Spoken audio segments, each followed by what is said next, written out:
Welcome to ACC Nation, the NFL drafts and undrafted. Will and I will talk about that in just a few moments. But first, this rundown of sports news. There's an awful lot of it. NCAA field hockey, May 7th. It's number 3, Louisville, and number 2 seed Michigan facing off. Then number 1, UNC against number 4, Iowa.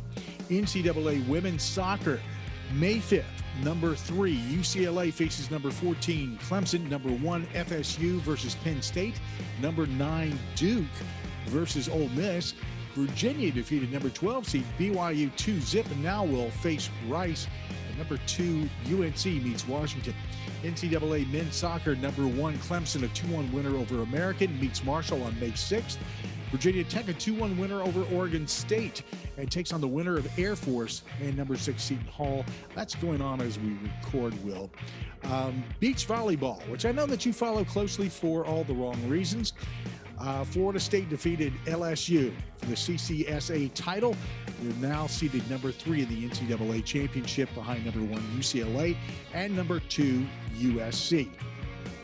NCAA women's golf, the teams and individuals from the ACC that have qualified for regional play, that's at accnation.net. The championship will be played May 21st through 26th. NCAA men's golf, the selection show will be on the Golf Channel. That's coming up on May 5th. A lot of sports, man, and that's just the front end of what we're talking about. Let's get to the second page of what I have to read, and then we'll get into the NFL draft. And if you like football, we've got a ton of it and some thoughts. ACC women's lacrosse, North Carolina grabbed their 5th straight conference championship with a 9-4 win over Syracuse. That was earlier today. We record on Sunday. The NCAA championship is May 28th through 30th. The men's selection show is coming up next Sunday, May 9th. That's going to be on ESPNU with the championship May 29th through the 30th. The latest NCAA rowing rankings, number 3, Virginia. Number 9, Syracuse. Number 15, Duke. NCAA softball rankings. It builds up good chest muscles, man. Good pecs. NCAA softball rankings. You have to see this on YouTube, folks. If you listening just does not do it justice. The softball rankings, number 6, FSU. Number 13, a tie, Clemson. That's a new program, by the way. That's just gotten off the ground, literally, and they're tied for 13th already in the nation. That's pretty good. Number 20, Virginia Tech, and number 22, Duke. Now, the NCAA men's and women's tennis selection show, that's coming up on May 3rd. That's on Monday, with the championships May 16th through the 18th. NCAA track and field selection show is May 20th, with the championship June 9th through the 12th. The rankings for the men, it's number 10, FSU, number 18, UVA, and at number 23, it's Clemson.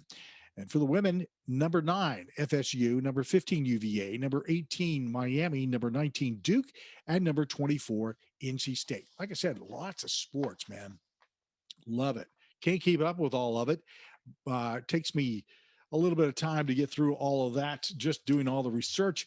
But, man, some of the stuff that I've been watching, especially field hockey and lacrosse, I've been just loving that. NFL draft. Let me just ask you your initial just feel for the overall thing. Not getting into specifics, but how did you feel about the fact that we actually had one this year, and it was in Cleveland of all places, Cleveland Rocks, and it was just. I mean, how did you feel about the whole thing? Your reaction. Well, I mean, as far as the draft itself, it was nice to see it in a location again. The pop and circumstance, I wasn't a big fan of. Like, we didn't need like 20 minutes before the first pick. It starts at 8:00 on the East Coast, and it ended probably somewhere around midnight, and it's a Thursday night, and it's still a work week. Not everyone's gonna be able to stay up for the whole damn thing. That was one of the things that really stood out to me. Like, there was, like, with all due respect to Kings of Leon, there was no need for them to perform to kick off the show. Have them do like a pre-show concert for the people in attendance. That would work just fine. And then the weird thing where they had like super fans going up and sitting in Goodell's seat. Why? Why? Yeah, I do enjoy Goodell being booed. I mean, I think that's just, that's one of those things where I would go just for that, I think. Yeah, I mean, he embraces his inner heel, as you know, we get into wrestling talk. Yeah, I sent out the tweet on the other night that if he wanted to really embrace himself as a heel in Cleveland, he would start talking up the Steelers. Yeah, that's right. And come out with a Yeah, to just wave a terrible towel, that'll really get their attention. yeah, that'll do it. Talking about heels, wrestling heels. I saw a biography of Roddy Piper. I love that guy. Yeah, I have that on my DVR. I have yet to watch it, so no spoilers. Okay, no, I won't say anything. I'll just say that I absolutely love that guy. He and Ric Flair. Yep. Two of the best and nice guys. Yeah. Nice guys, I'll tell you. Back in the day, when people were kind of centralized in Atlanta because of Turner had all the stuff, right? Yeah. Okay. I can't do it justice, but yeah. Neither can I, especially when your allergies are kicking your tail. Yeah, the sniffling snorts.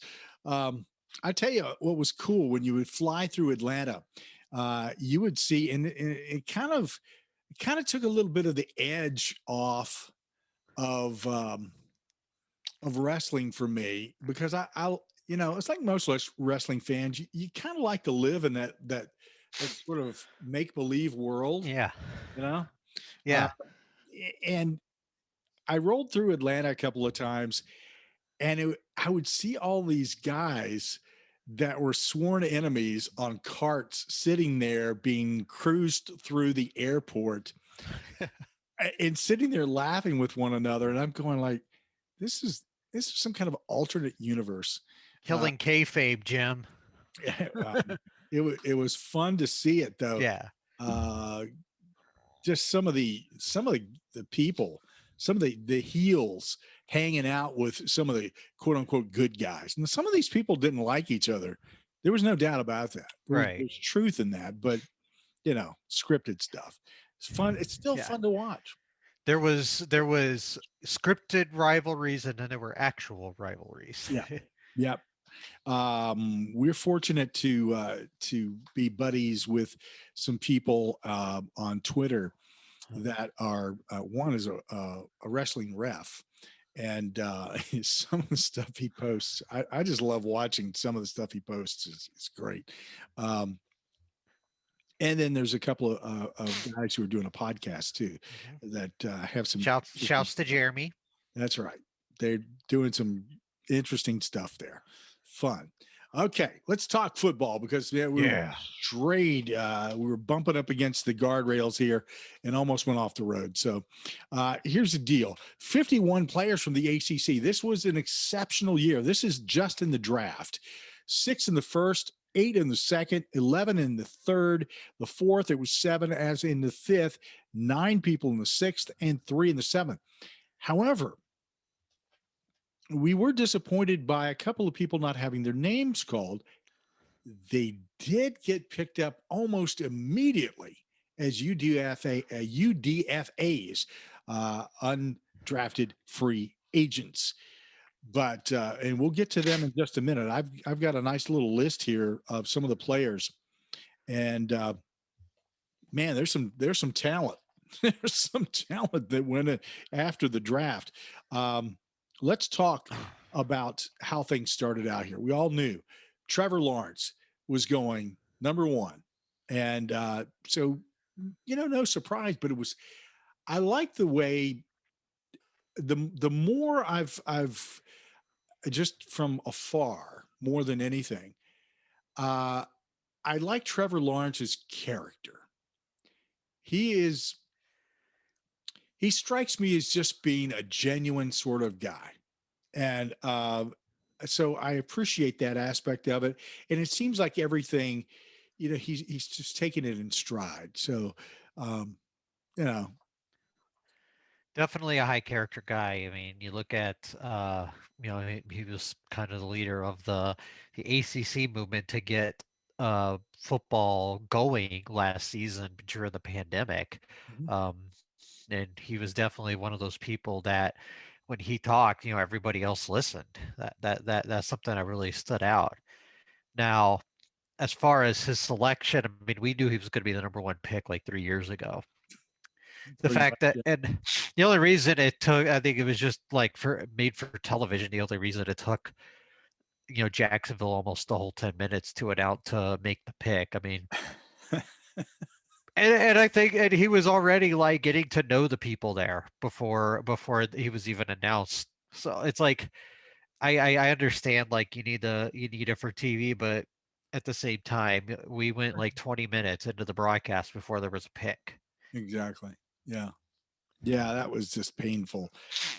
They do it for the hype, and as you mentioned earlier at the onset, talking about people on the East Coast having to deal with the time difference. And just think about it: if you're an NFL fan in London and you're up at well, basically, by the Get time up that for game work and the ended, first round's ending. I was going to say that by the time it ends, you're ready to head to work in the morning. So, and there are a lot of fans in Europe that are watching that. So, um, yeah, just record it. Yeah, definitely. Just turn around the next morning or the next evening and watch it. That's right. And stay away from any other press. Some of the other picks in the first include Jaylen Phillips, but the defensive end out of Miami, and Caleb Farley, a cornerback out of Virginia Tech, Christian Darrisaw, Virginia Tech, Travis Etienne out of Clemson, and Gregory Rousseau out of Miami. So let's talk about these guys just a little bit.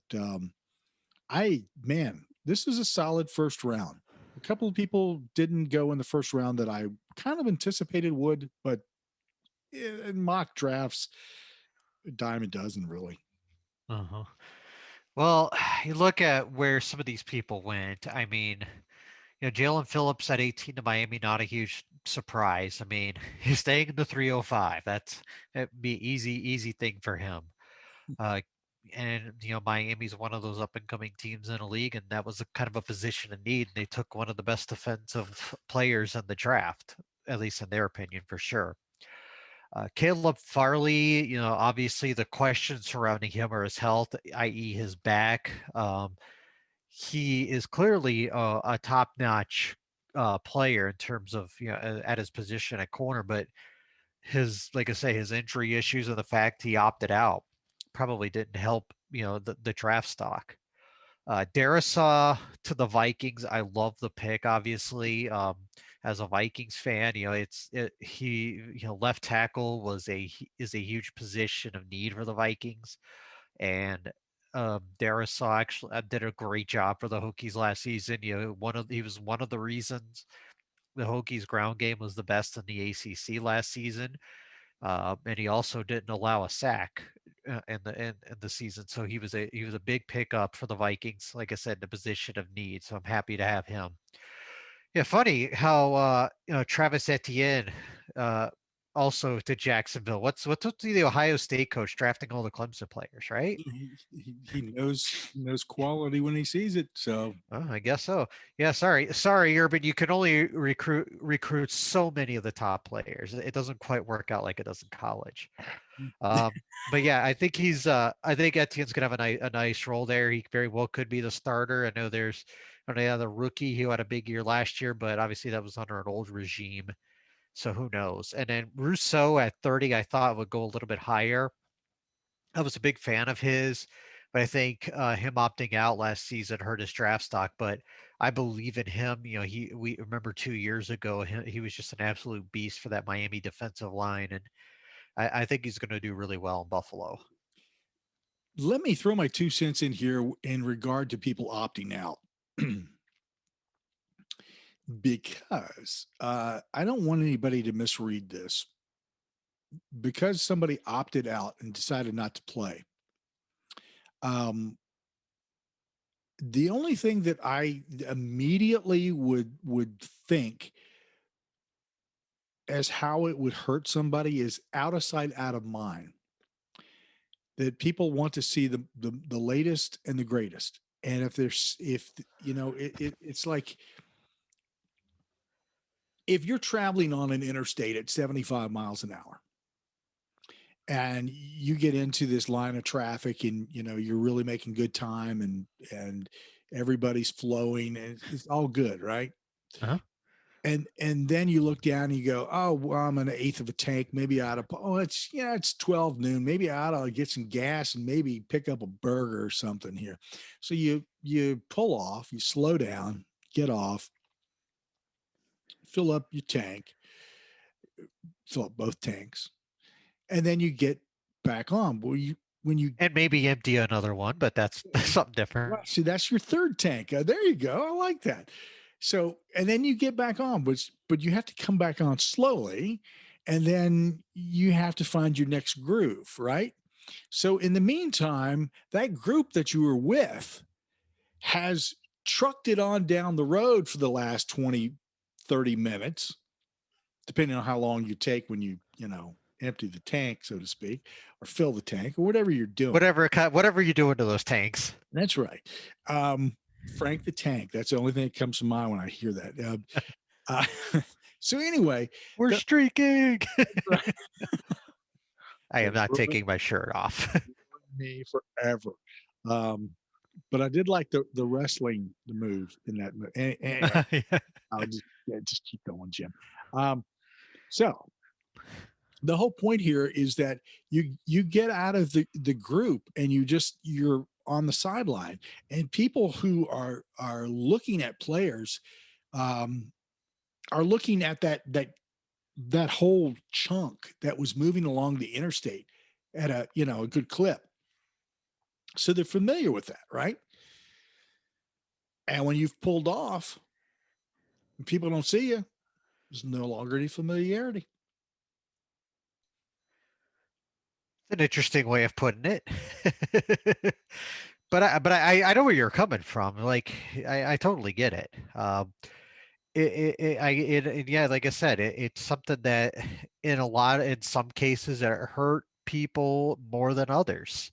And we'll get into those later, but yeah, I feel like guys I think the injuries, the back issues, like especially in Farley's case, hurt him more than anything. But like Rousseau, I feel like his draft stock went down because he opted out. But they also had two really good defensive linemen that got drafted, one ahead of him in Phillips, and then the other one of Roche got drafted later.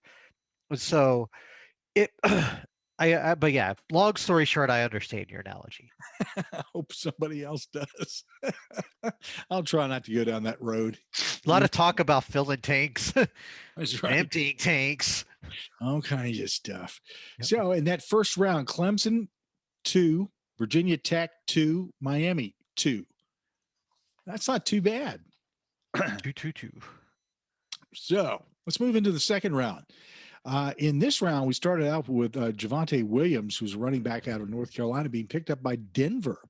That's a pretty decent pickup, I would think.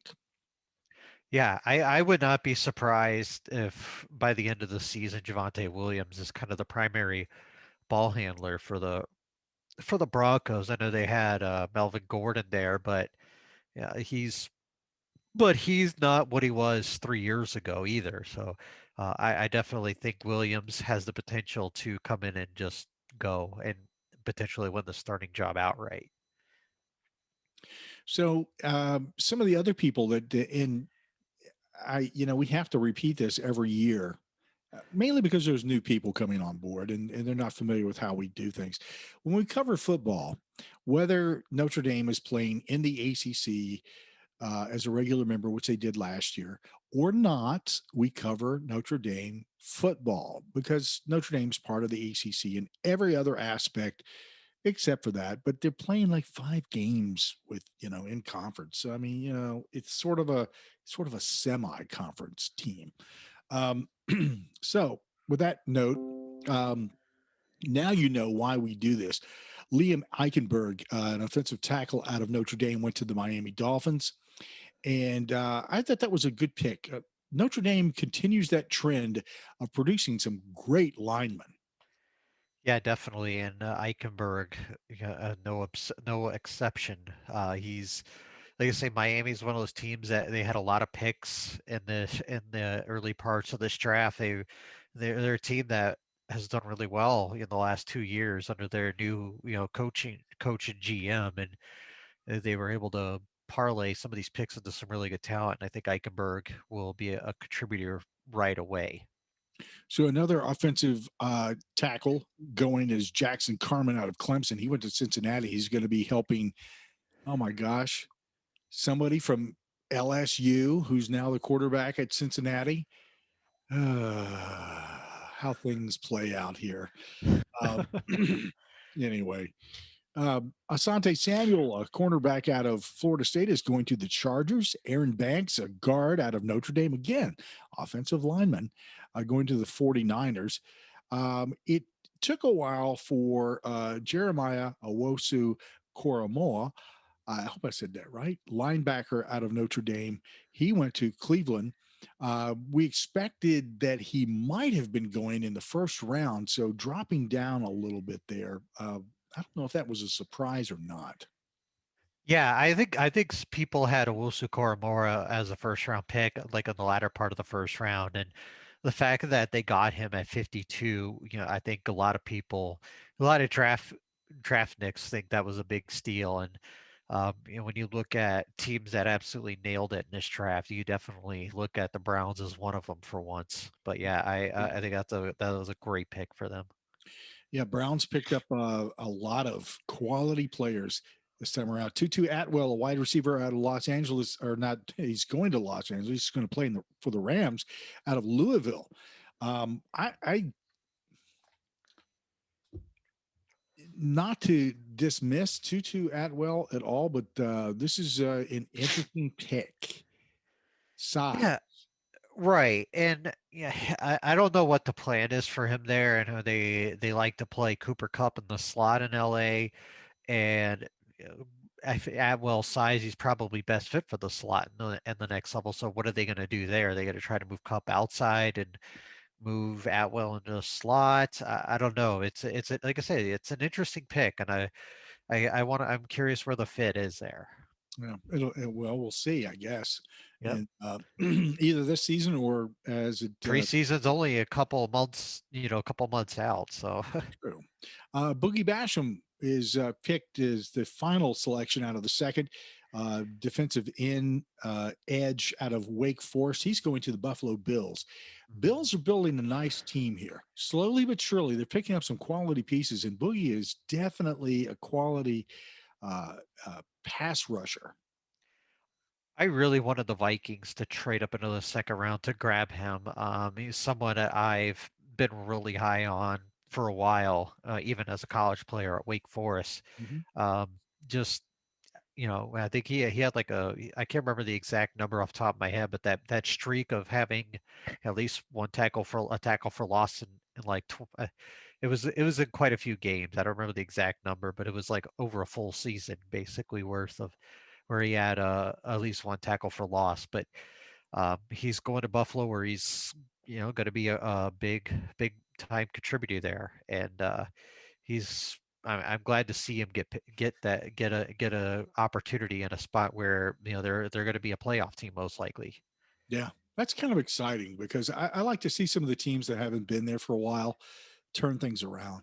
And the Bills, boy, definitely one of those teams that needs to have a resurgence. Been a while since Machine Gun Kelly has been there. Yeah. Starting out the third round was Andre Cisco, safety out of Syracuse. Now, I think this is a good pick. He's going to Jacksonville. He's going to join two of his ACC fellow players down there, and I think this is a good addition. Yeah, I agree. Syracuse has just not been a very good football program the last few years, but Cisco's been a bright spot for this program. I know we had a season-ending injury last season, which kind of hurt his draft stock a little bit, but the fact that he, was an early third round pick, I think this is a great addition for the Jaguars. Up next, we get Ayla McNeil out of NC State, Chaz Sarat out of North Carolina. He's going to be in your neighborhood playing for the Vikings. What are your thoughts on Chaz? I mean, he's, I think, a very smart player with a couple extra pounds on him. I think he's going to be a terror. School. So while the draft was going, I had somebody reach out to me after Sarat was selected, and they're like, "What can you tell me about him?" And I'm like, "He was a starting quarterback at North Carolina before Sam Howell." and then I just left it at that for a moment. Then I explained, he made the transition to linebacker, and in his first year was second in the league in tackles, and I think he was sixth last season. And the fact that he picked up the linebacker position so quickly, I think it really says something about him. He's just a quick learner, and with the way the Vikings linebacker situation sets up, I think he could easily start right away. Interesting. Here's the thing I've always said about him. Being a quarterback, you understand you understand offense. At the same time, you also know how to read a defense. So he's taken that information in his head and gone to the other side. And I think he sees a lot more than most players do. And that makes him dangerous. Right. And you go from the quarterback of the offense to the quote unquote quarterback of the defense. So that's I think it's a good point there, Jim. So, add another 20, maybe 30 pounds tops, maybe not more than that. But again, I think he's quick, he's smart, and he is going to, I think, going to have a successful career. Yeah, you look at, he probably had no chance of getting drafted after a sophomore year the way things were going, but he realized that quarterback was not his future, turned it around and changed positions, and it was a natural, and it parlayed into a third round pick. So there you go, smart guy. Divine Diablo out of Virginia Tech, a safety, goes to the Las Vegas Raiders. I think that's another good pickup. And the Raiders certainly need some help there.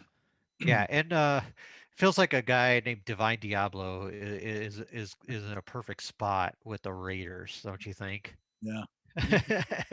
My understanding with what's that, Jim? He's in Sin City on top of it. Ding, ding, ding, ding.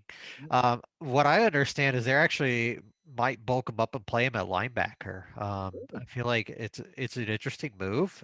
Sometimes safety at linebacker works. It was like this Thomas Davis, a guy who was drafted as a safety by the Panthers all those years ago and turned into a linebacker and had an outstanding career. It was the first example that came to mind of somebody who did that. So there is precedent. I wonder if Diablo can recreate that, so to speak. He's not afraid to hit. That's for sure. That's the one thing that you can count on. So yeah, if they bulk him up a little bit, and they move him into linebacker, he's going to lay it on some people too. Next up, Hunter Long, a tight end out of Boston College, goes down to the Dolphins. Diane Brown, a wide receiver in North Carolina, goes to the Washington football team. And not to totally sidetrack from Mr. Brown, which I think this is an excellent addition for Washington, but when in the hell are they going to come up with a name for this team? I don't know. I mean, hey, we look at how they do it in over in soccer, not just in the leagues over in Europe. I mean, the MLS. A lot of the teams call themselves like football clubs, so maybe that's what they're starting their own precedent here. But going back to these picks, Hunter Long to Miami, I think is a really good pick. Is an interesting pick because they have Mike Gesicki there, So I wonder, they might use him in some two tight end sets. Both are really good pass catchers. So what they see, I'm curious to see what they do with him there. Obviously, he was one of the best tight ends in the league this year. I don't think there was any question about that. Diane Brown, like I said, great pick for this team. They needed another wide receiver, and he is an electric one. So that they're going to give them a downfield threat.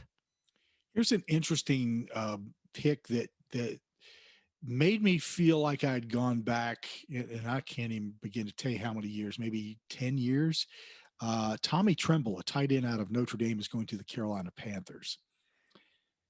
So explain to me why you feel that, Jim.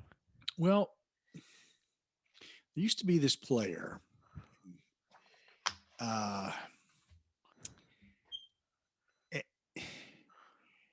That played for Carolina, and there's just something so similar about this. Okay. You know where I'm going with this? If I could remember the name of the guy, I could probably understand where you're going with it. Yeah. Well, I'll tell you what. We'll slide on past that one. we'll let that one sit because we could get sidetracked by this, but it felt like deja vu to me. There was something so similar about this pick that another player from the past, and the name eludes me at the moment, obviously, but I just felt, wow, that just feels like a throwback, in a good way. Don't get me wrong. Anyway, so with that, all right, Amari Rogers, a wide receiver out of Clemson, goes to Green Bay Packers. Sorry, Amari. We don't like the Packers here. Never have, never will. We like you, though. Yeah, we like you, Amari, just not the team you're going to and your whiny little quarterback who we hope actually doesn't play for the team again. But as far as fit, yeah, good fit. Very good. The team, to the east of me, they needed a wide receiver because they've neglected it over the last couple of drafts, and they finally got one. Yeah, I guess. And that's kind of why there was some frustration boiling over with that quarterback who identified himself as Turd Ferguson at the Kentucky Derby yesterday. Yep, that's who he is. A turd? Yep. Yeah. Okay. So you know how we feel about the guy who has Amari's last name. Patrick Jones, a defensive end out of Pitt, is going to the Minnesota Vikings. You guys need that? Yeah, I can see you're excited about that. So tell me, how is this going to make a big difference for the Vikes?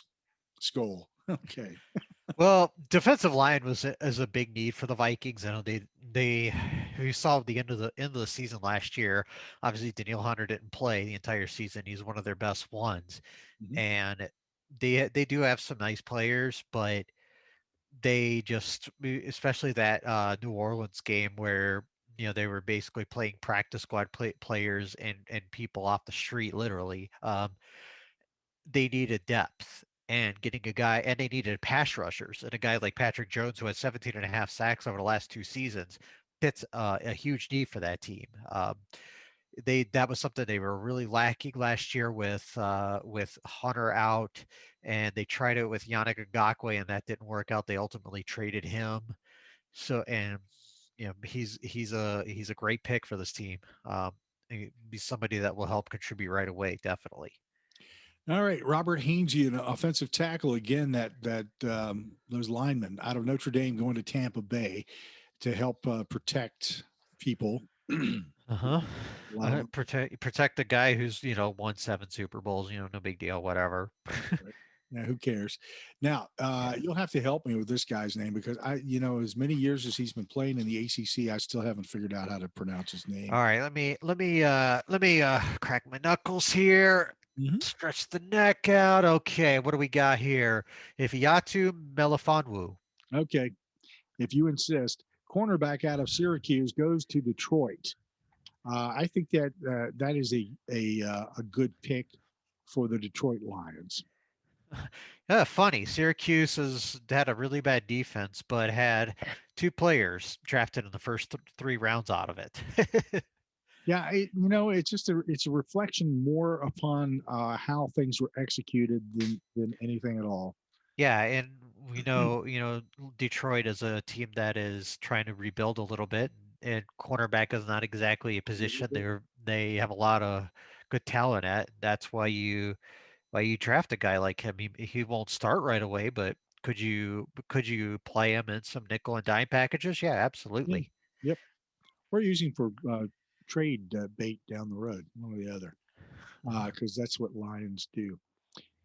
Anyway, going on to the fourth, Michael Carter, another running back out of North Carolina, goes to the Jets. There's a team that also has a need for anything and everything, and I think they got anything and everything here in Michael Carter because he's a nice package to have in the running scheme. Yeah, he was the lightning to Javonte Williams' thunder. And like you said, the Jets needed everything. That's why they drafted Zach Wilson second overall. They had like literally no weapons. They had like one good player on offense, and that was Jamison Crowder.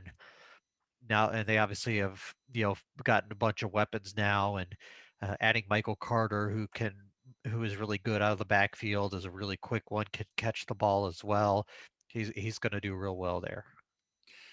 Next up, Dez Fitzpatrick, wide receiver out of Louisville, goes to the Tennessee Titans. Another good pickup. I'm not sure how they fit together. I don't know enough about the Titans. Yeah, they lost their offensive coordinator. Now he's the head coach down in Atlanta, I believe. So they have a new offensive scheme, and I know they lost the wide receiver in free agency, at least one of them. So there's a need, and he could certainly contribute right away. Okay. Chris Rumpf out of Duke, defensive end, goes to the LA Chargers. And, I think a lot of people were surprised that somebody out of Duke was selected. Um, I think that's really underestimating Duke in a lot of ways because there's a lot of talent on that team.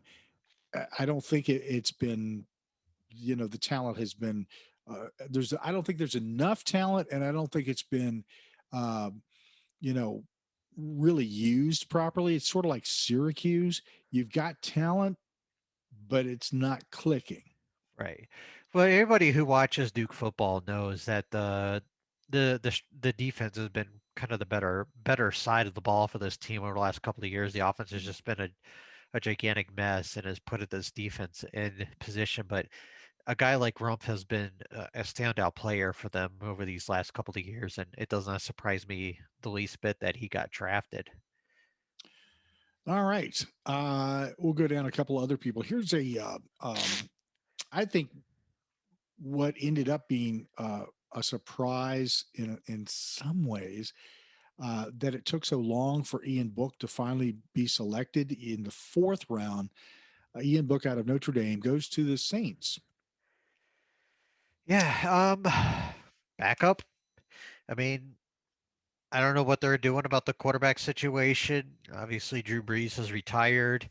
They have Jameis Winston there. They're probably going to use Taysom Hill in some spots, but Book is going to sit and learn. Um, don't know if Jameis Winston's the type of person you want to be learning from, given his propensity to throw interceptions, but um, it fills a need because they don't have a lot of depth there at quarterback. Let me just say this. I think that here's another player which I think a lot of people underestimate. I think Ian Book is he an Aaron Rodgers? No, but there are very few people in this world who are Brady's and Rodgers. They just don't exist across the board. I think Ian Book is somebody who is I wouldn't call Breeze a spectacular quarterback. I think he was somebody who knows how to maintain and to make things happen. But I wouldn't put him anywhere near the same level as Brady or Rodgers.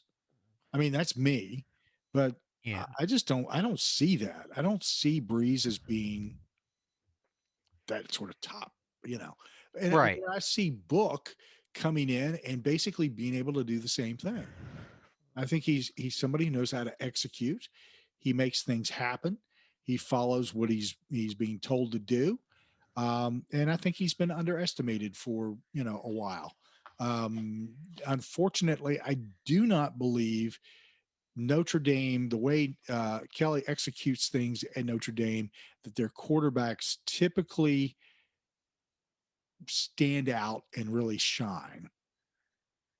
They are there to execute what the coach tells them to execute, and if they succeed in that, fantastic. We'll see with him too. I'd like to see him succeed. Whether or not that occurs is anybody's guess. So just real quickly, Janarius Robinson, a defensive end out of Florida State, goes to the Minnesota Vikings. Rashad Weaver, a defensive end out of Pitt, goes to the Titans. And Joshua Kendo, defensive end out of Florida State, goes to the Kansas City Chiefs. So that wraps up the fourth. And a couple defensive players. Like I said, the Vikings needed defensive line help, and they got another one there, Robinson out of Florida State. His numbers don't wow you, but he's just a real steady player, will definitely help in the run game. Weaver, I'm a big fan of. Obviously that Pitt defensive line was just a nightmare these last couple of seasons, and if you get anybody off of that line, you're going to be in good shape. And Weaver was really good. Obviously Tennessee is going to, they're a playoff caliber team, so and they probably needed some help on the defensive line. And Kansas City's been a pretty good team, and when you're getting to this point of the draft, they didn't have a lot of needs. So getting a defensive lineman out of in the fourth round, that's from Florida State, the guy who's gonna get in there and play a little bit here and there. You can never have too much depth on the defensive line. Fifth, Brevin Jordan, a tight end out of Miami, goes to the Houston Texans. Boy, that team is in disarray at the moment, so they need all the help they can get. That's for sure. I mean, that really said that organization is a complete bleep show right now, and we saw that with the way they drafted this year. I mean, their first pick, they took a quarterback, Davis Mills. And obviously they need some weapons. And anybody who's watched ACC football that knows that Brevin Jordan was one of the best tight ends in the league over the last couple of years. He's a really good pass catchers. His biggest issue is he's had some injury issues here and there, but the talent is absolutely there. So a good pickup right there. So we get another Duke player in Michael Carter, a safety, going to the New York Jets. Again, the Jets needing all the help they can get. I think Michael Carter is somebody who's more than adequate. But most importantly, the Jets draft 2 Michael Carters, ladies and gentlemen. True. They market the corner, baby. Can't find one, we'll find the other. Noah Gray out of Duke, a tight end, goes to the Kansas City Chiefs. Dalen Hayes, a defensive end out of Notre Dame, goes to the Baltimore Ravens. Jason Pennick, a cornerback out of Pitt, goes to the New York Jets. Cornell Powell, a wide receiver out of Clemson, goes to the Kansas City Chiefs. Why does Powell not ring a bell with me? Well, a lot of the Clemson receivers, I mean, they went a little bit. He did go a little bit under the radar last season. And he was really good. I think it was the Virginia game. He had a ridiculous catch. Somebody can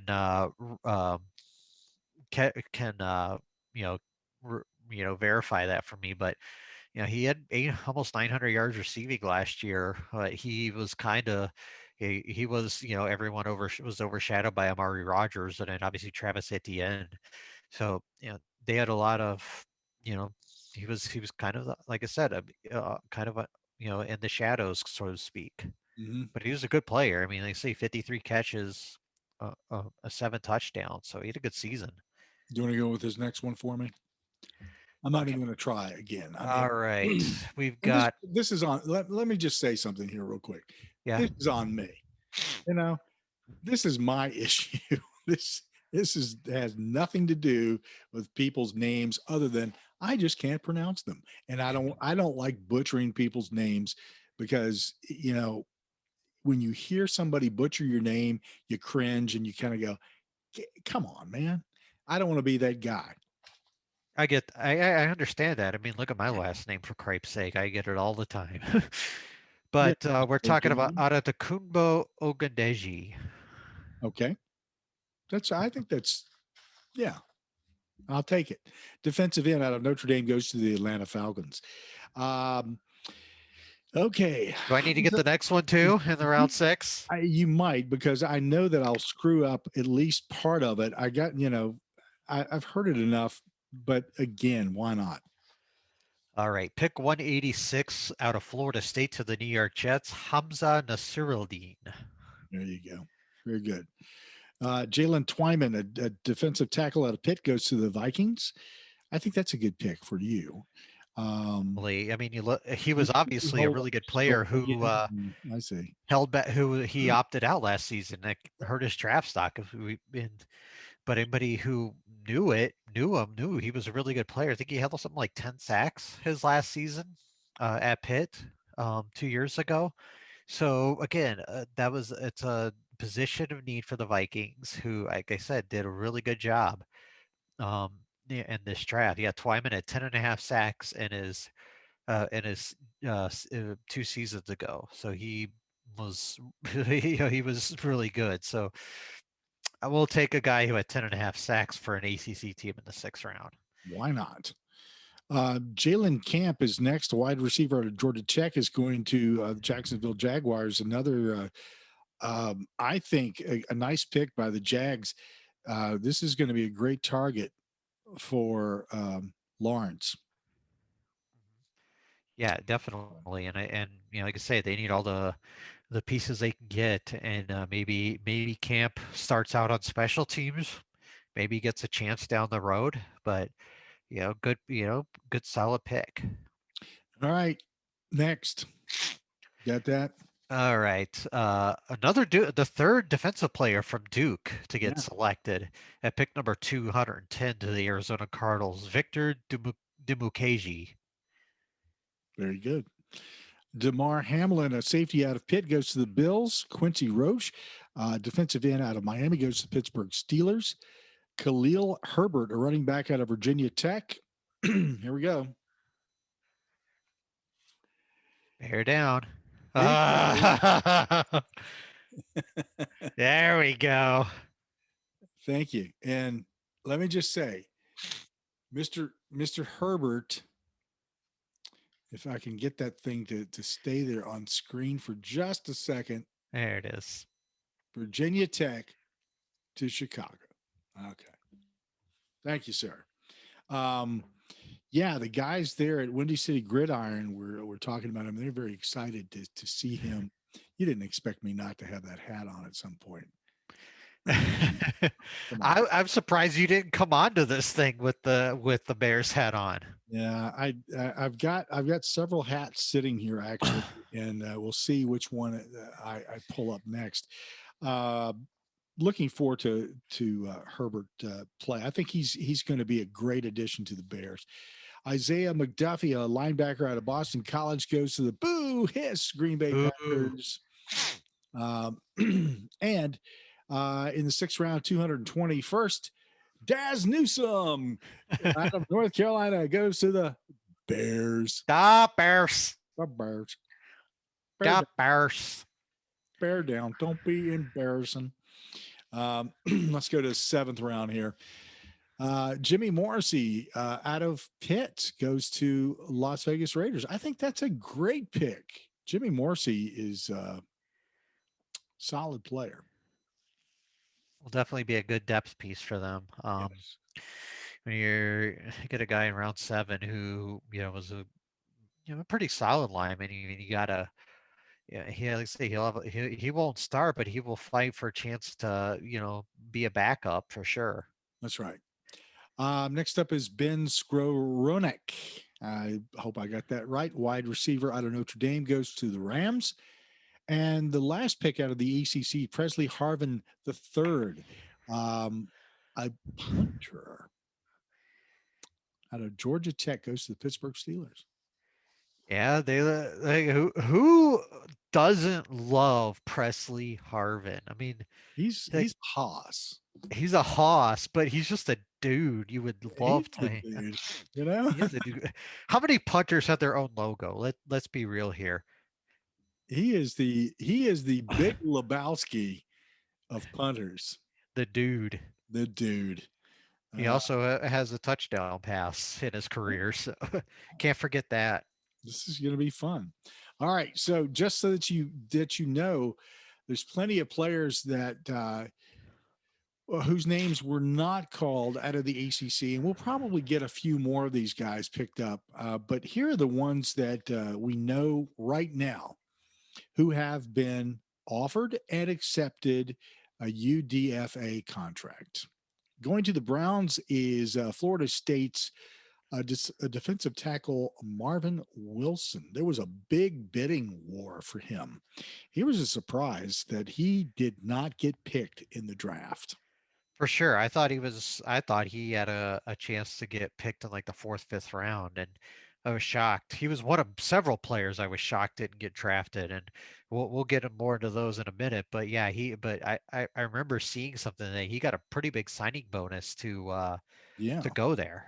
Yeah, and you know what's going to happen here as a UDFA, he actually has the opportunity to climb the ladder of money faster than most people would imagine.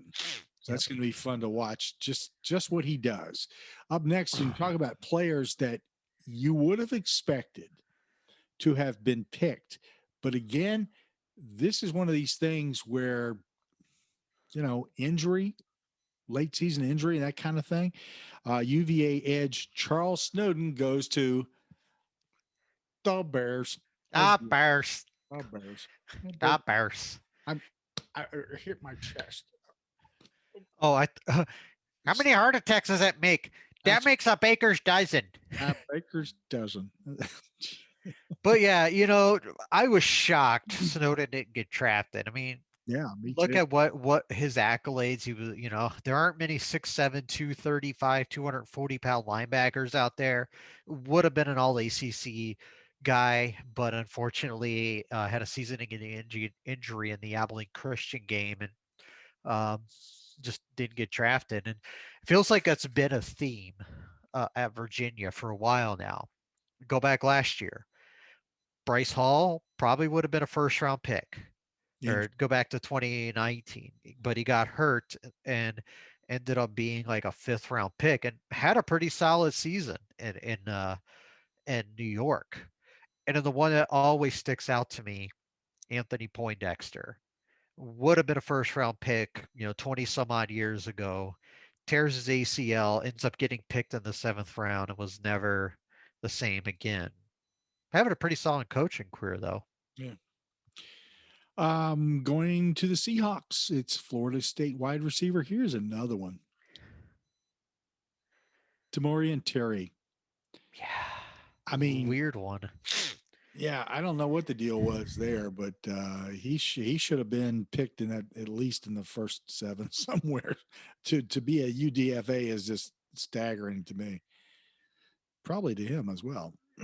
Yeah, and he was a really, you know, Florida State's been down, but he's been one of the bright spots for that program. You know, 1,000-yard receiver, guy who's got pretty good hands. I just don't know what more you could ask.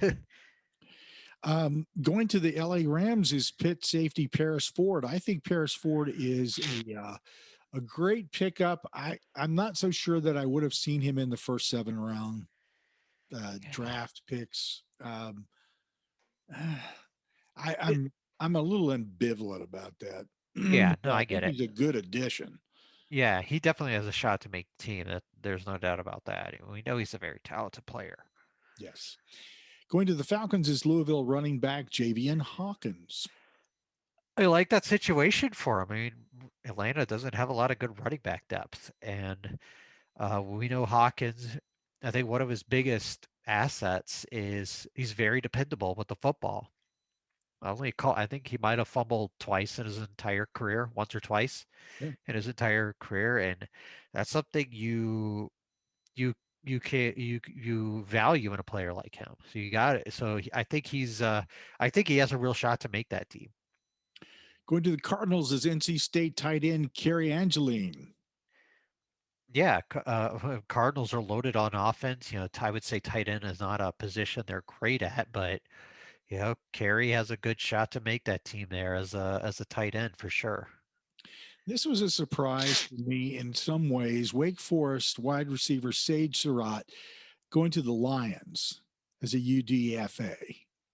Yeah, definitely. Sage is one of those people where I think opting out absolutely killed his pro side. I know there were some injury concerns there. I think he had surgery too, but 2 years ago, the guy had like 11 touchdowns in 9 games. Yeah. Whoa. Like I know injuries are part of the game. I mean, that's just how football is. It's a very violent sport. But the guy put up some pretty amazing stats at Wake Forest where, they've been really good at offense for some time. And I can't believe that he didn't get drafted. I thought he would get picked somewhere early in day 3. One of the bad things here that I see that I think probably hurts him. I don't think it hurt Boogie Basham, but because Wake Forest is such a small school and doesn't get the sort of publicity that they probably should. Right. It's just an ongoing problem. They just don't get the exposure. Right. We've had that discussion with I believe it was Les Johns earlier in the season, and that's it's something that yeah, they don't get the publicity just because they're not a huge school, and but they produce great talent, Yeah. as indicated here. Like they say, Carlos Basham was a second round pick. Sage Surratt, what 2 years ago was one of the best wide receivers in the ACC. So it's strange to me that he didn't get drafted. Well, he can prove himself, and I think he can do a really good job with Detroit because they Yeah, are. definitely. They need receiver help, and I think he can step in there and definitely earn himself a job. Yeah, I'll be rooting for him to a degree.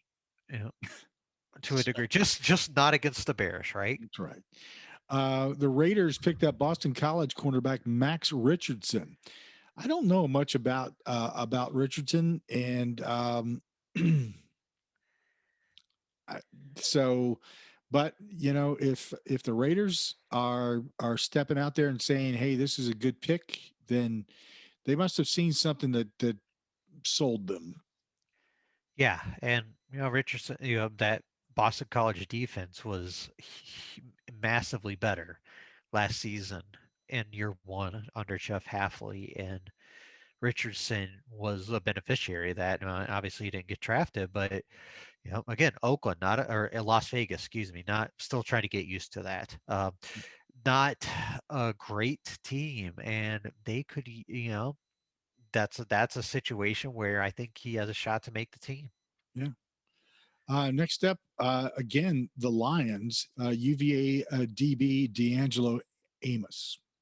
Famous Amos, he at the FCS level, he was a All-American, went to UVA, saw a pretty solid season, but I mean, that UVA passing attack or defense was the worst in the country, so that kind of is a blemish. But again, and he's getting an opportunity, and that's all you can ask. That's right. You take it, you run with it.